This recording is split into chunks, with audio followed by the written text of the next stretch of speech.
moment in time, you're currently under arrest for making off without payment. You don't have to say anything. But I haven't made off. We don't mention one question to the little line court. Anything you do is to make a given evidence. But I haven't made off though. For your arrest as reported in factual investigation. £20 coin. Never seen them in my life. So it's from the Royal Mint, so the same place that all legal tender comes from. Have you got any other means of payment at the minute? I don't know. Right. Can I ask why you didn't tell me before you started recording? So when we go to any incident, our tour of duty and our police protocol is to video every incident we go to achieve the best evidence. But you've got to notify the person at the first available opportunity. No, we don't. You do. Have you got that from somewhere? Have you read that up somewhere? Or? Yes, your policy. Yeah. Okay. Well, at the minute, we're obviously videoing everything because we've been called to an incident. Immediate response where there's some ongoing issue with payment, whether it's a domestic... 999? Well, that's what's coming as, yeah. Well, just to know what was happening. There was an altercation in the shop, so we've arrived on that instance. Are you going to give me your name? I'm not, no. Right, okay. Because is there a reason for that? Because it's a civil matter, and it's not something that the police can get involved in. To a degree, you're right. It is a civil matter. We can deal with it a different way, but obviously, ultimately, you haven't paid for your fuel.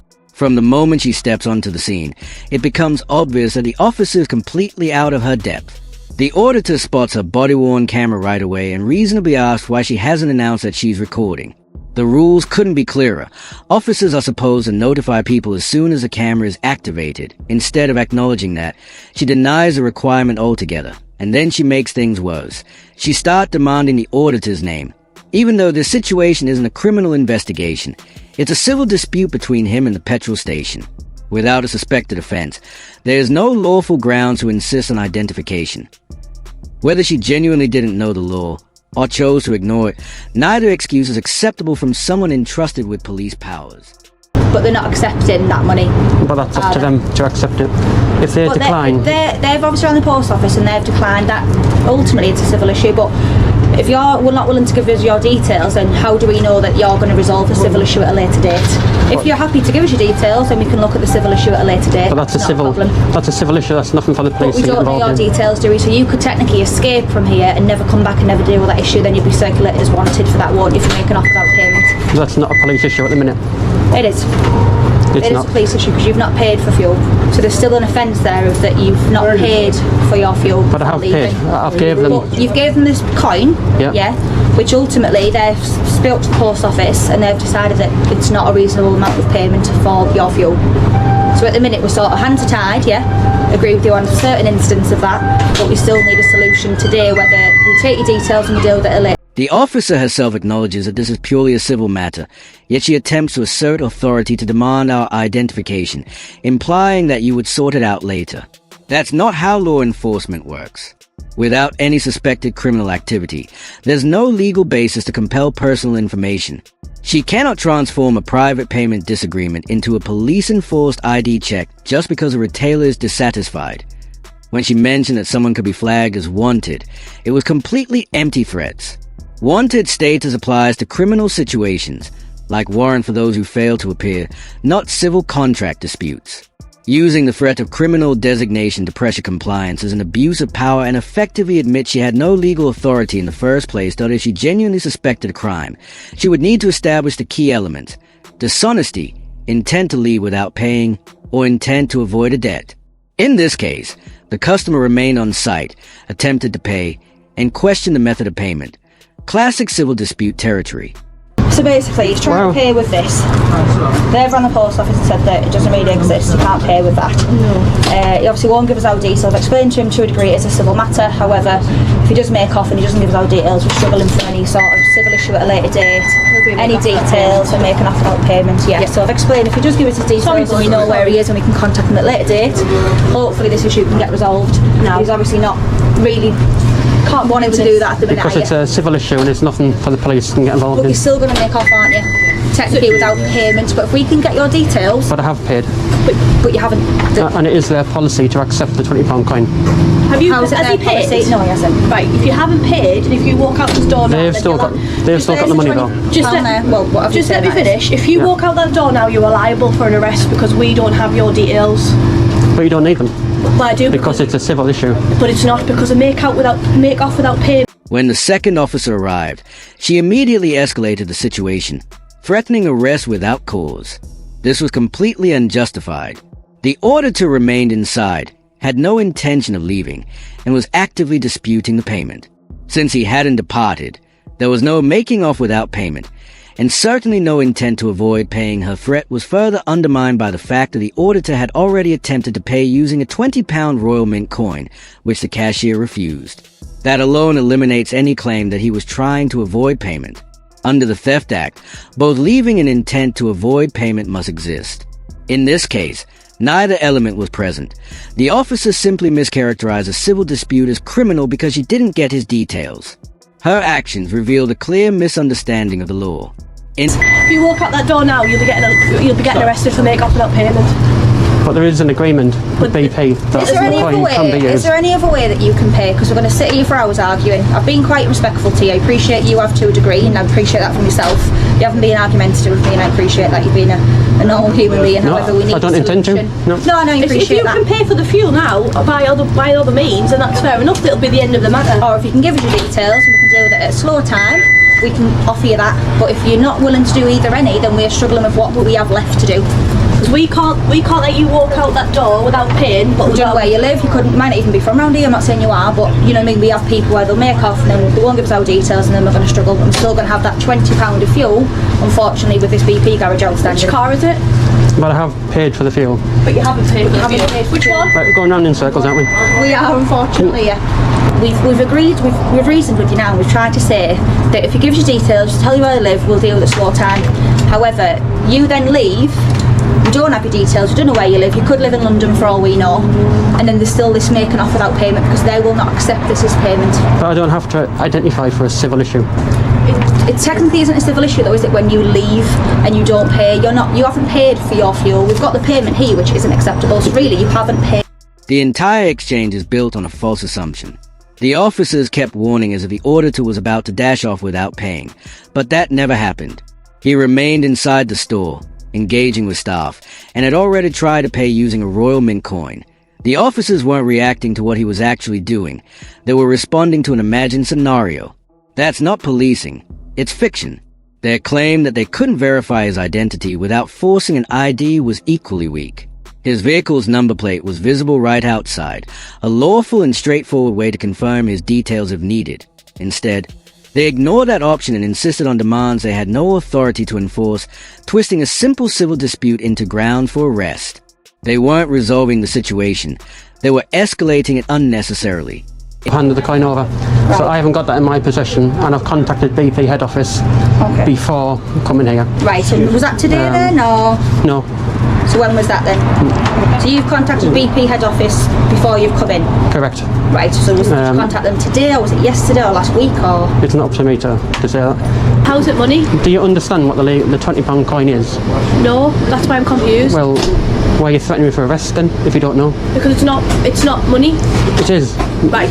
We'll agree to disagree. At the end you don't know that. It is. It's legal tender, the same as a £20 note and a £10 note. Right, and who did you speak to from the BP garage, the manager? It's a Royal Mint who issued that £20 coin. Right. Okay. So it's the same money as any other money. If you get someone on the phone to me who you've spoken to earlier, then we could kind of end the matter here, can't we? But if it's a civil issue, I don't need to assist you. But at the minute we don't know it's a civil matter. But I don't need to assist you in a civil issue. But you do, because it then turns into a police matter because we don't know that. The auditor had already gone above and beyond by pointing out that BP themselves had confirmed the coin was valid. That should have ended the matter immediately. Instead, the officer tried to turn it into a demand, insisting he contact them directly, or it would escalate into a police issue. This was completely unreasonable, though he had no legal obligation to comply with that request, and refusing doesn't suddenly create a criminal offense.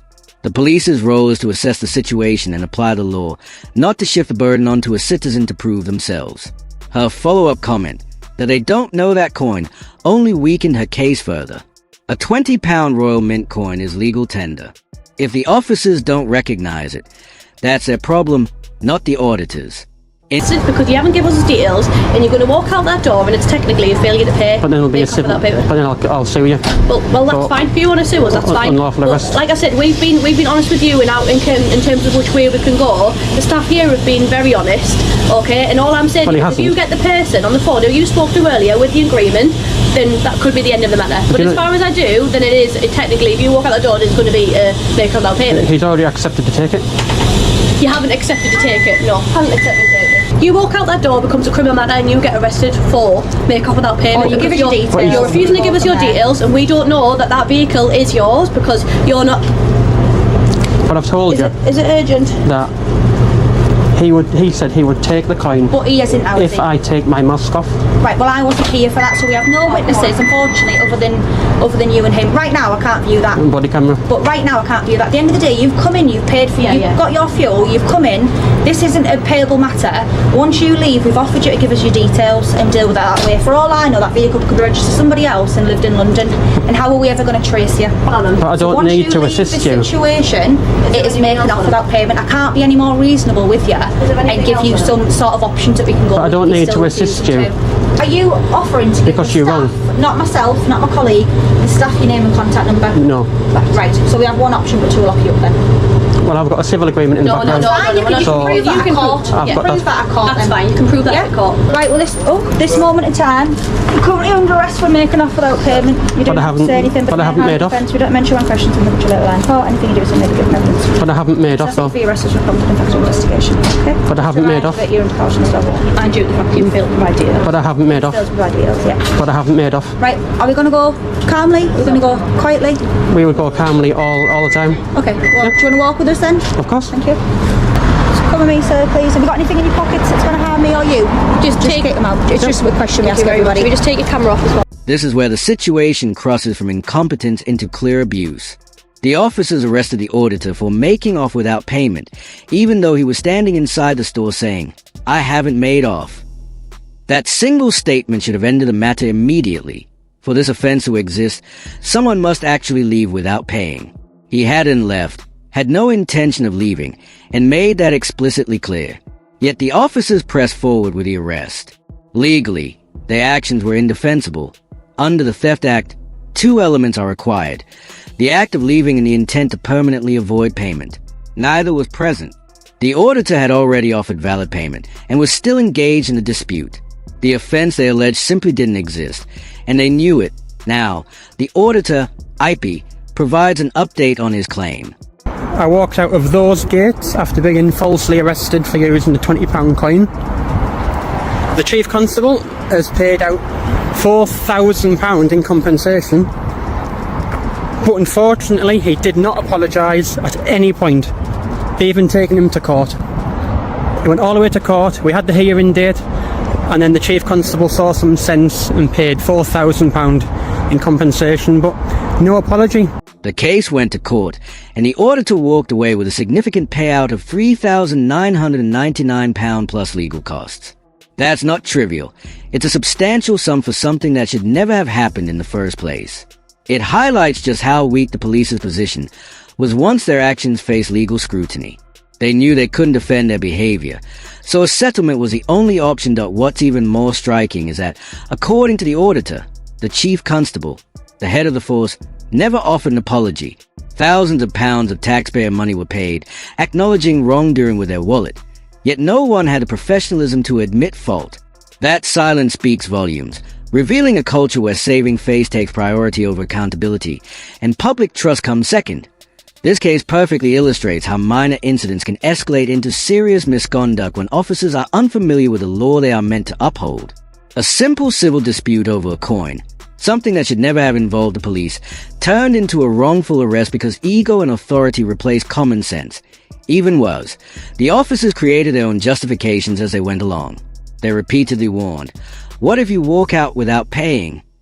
Even though the auditor never suggested leaving. Their entire case was built on a scenario that existed only in their imagination. That's not law enforcement. It's twisting reality to manufacture an offense. This behavior also points to a deeper cultural problem, intimidation being used as a shortcut for policing. Instead of resolving disputes with patience and knowledge, they jump straight to threats, detainment, and ultimately arrest. When fear is used instead of facts, it doesn't just harm the person involved, it erodes public trust in the entire system. If something like this can happen over a coin, it can happen over anything. And then there's the aftermath. Nearly £4,000 of taxpayer money spent, yet no acknowledgement from the Chief Constable. That silence isn't just arrogance. It's an admission that protecting the force's image mattered more than addressing the officer's failure. That's it for today's video. If you found this episode interesting, don't forget to like, comment, and subscribe.